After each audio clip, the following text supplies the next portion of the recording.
Hello, AB Construction Limited. Oh, hi there. This is Village Stationers here.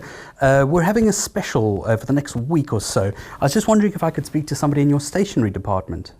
Do you have a name? We have different people dealing with stationery in different departments. Well, no, not really. As I say, we are having really big discounts in the area at the moment. Could I speak to any decision maker?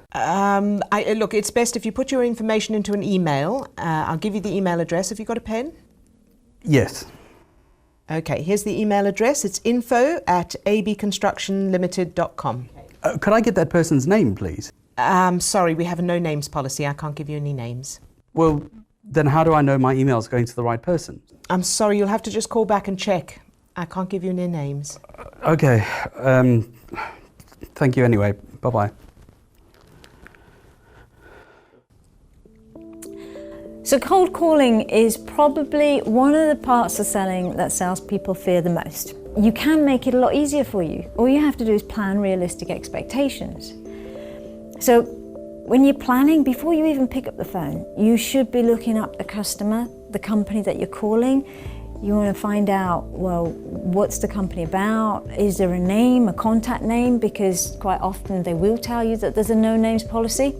Find out a little bit more about them, typically from a website or social media or anywhere you can get some information that'll give you information like common language. What's the best language to use with them?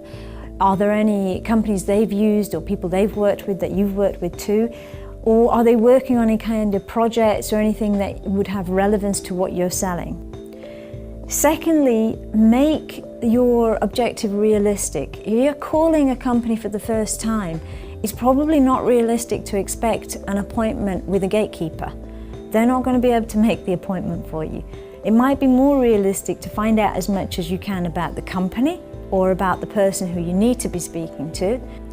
Thirdly, expectation. What are you expecting in terms of information?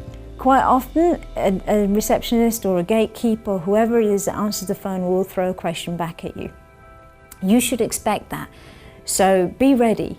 Be prepared in terms of have questions to throw back at them.